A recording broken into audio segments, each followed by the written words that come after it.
In this lesson, I'll talk about both file-based encryption and whole disk encryption within Windows.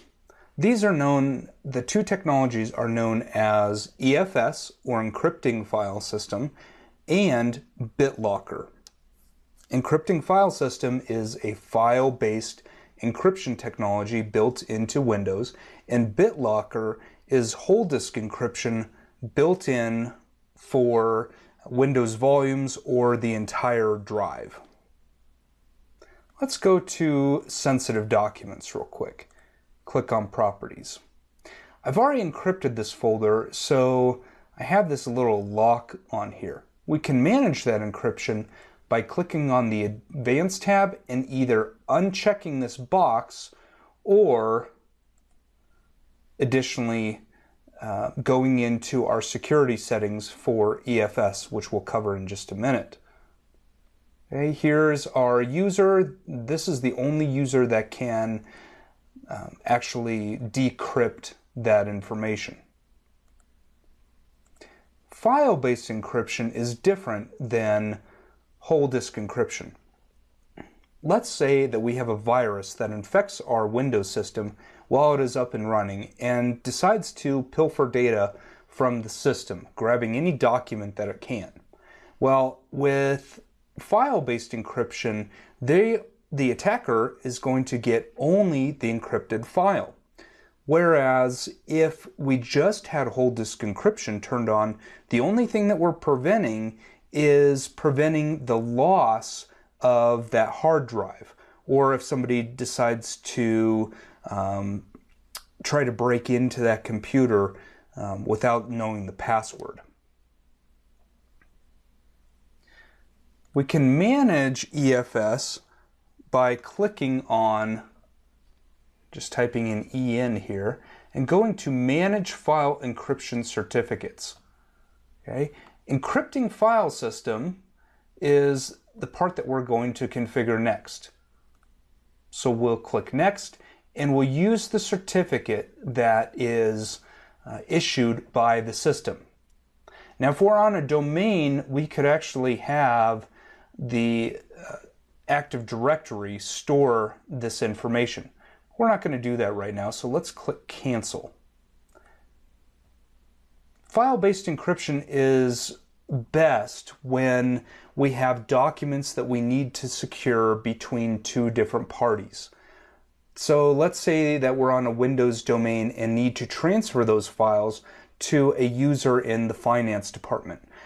EFS would be a great tool to do that with. Let's look at BitLocker real quick. In order to access BitLocker, we'll click our Start button and type in BitLocker, or just Bit, and come here to the BitLocker Drive Encryption. It's extremely easy to turn on. All I'm going to do is click Turn on BitLocker. Oh, and because I don't have a TPM module, unfortunately I can't start TPM. Now, on a normal computer, a desktop or a laptop, for example, that has a TPM module, that is a trusted platform module built in, which stores the encryption keys for my operating system, I can easily turn on BitLocker. The problem with this is that I'm running a virtual machine to show you BitLocker. So I don't have a TPM device. Now if I try to turn on BitLocker, it's going to tell me I don't have a trusted platform module. So what I could do is actually change the policy for how I'm storing that information. Now I could store it on a floppy drive, or I could store it on a thumb drive. However, those are prone to loss. So I'm not going to actually go through with this at this time.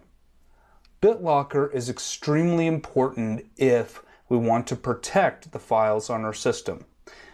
With any laptop or hard drive that is not encrypted, we can easily steal information off of the system.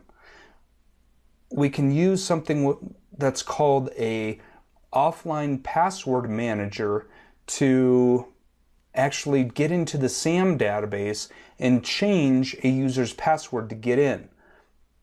The thing that prevents that is encryption, whole disk encryption via BitLocker. In conclusion, BitLocker and encrypting file system need to be managed depending on what level you need your security to be at. I always recommend having a BitLocker strategy for an enterprise or an encryption strategy for an enterprise.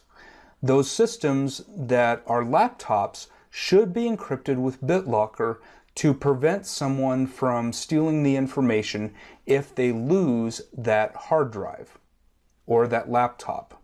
Additionally, if we have sensitive documents, we need to also turn on EFS to protect documents. Both strategies are essential to the security of an overall Windows system.